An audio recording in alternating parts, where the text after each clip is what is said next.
Another EDC video. This time we are talking about pocket pliers.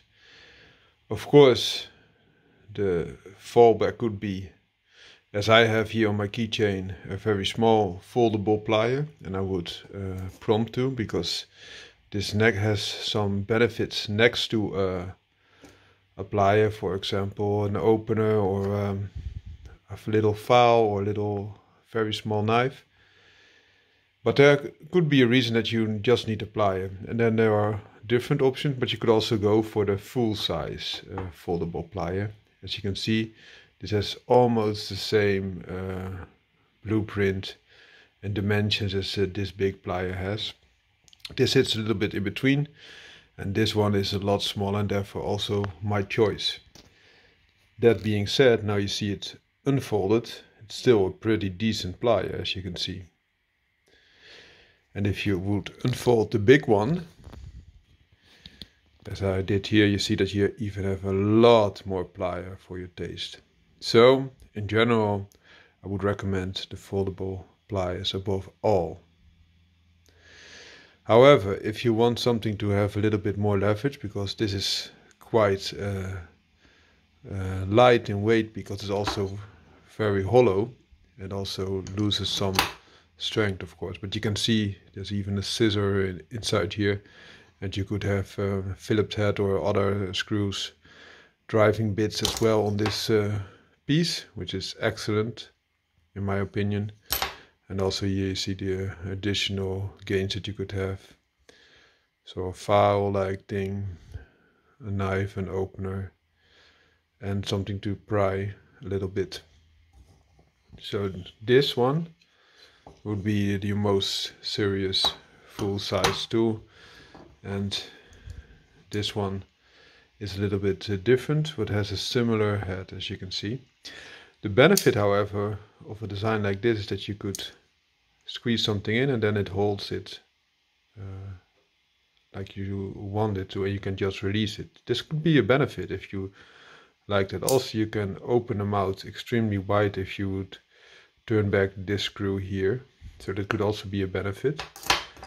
And the same could be said a little bit about this little guy, as I can demonstrate here. The mouth can be opened quite wide,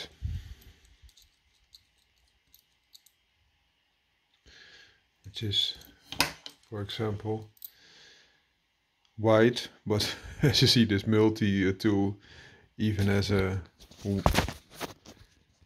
wider mouth. And if you compare it to this little guy, you can also see that you could get a very wide mouth also in a different setting.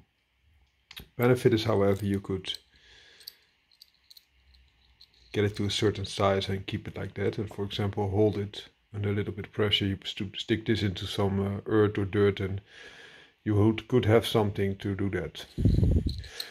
But in my opinion, as mentioned before, I would really advise to go for this really foldable plier multi-tool. And in my opinion, I even went for this very small one, as you can see. It was still spring loaded, so very nice to use, and still having some tools into it. This can be seen here, and on the other side as well. See it, even a very small Phillips head, which is not functional at all. Well, I hope you like this video. If you do, please leave a like, and especially subscribe, so we can join each other in this community a little bit more. The benefit of this little guy is, above all those others, is the footprint. It is very small, as you can see. This is very slender, but also the weight is not that much more, because this has quite thick steel on the head.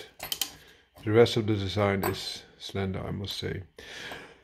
One benefit could be, if you need a little bit more serious prying, if you open this mouth, you could have a little bit stronger leverage, but even then, too much pressure and a little tool would break, and even then, as you can see, it's not a real leverage in the hand, because it just barely sticks out.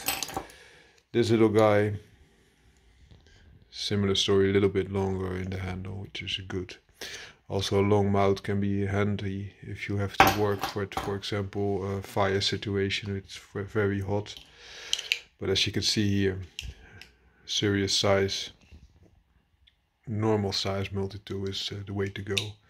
And also these, even these pliers have multiple functions, so these functions might be the same, but it also has a cutting edge, which is excellent. Well, have a great day. Bye bye.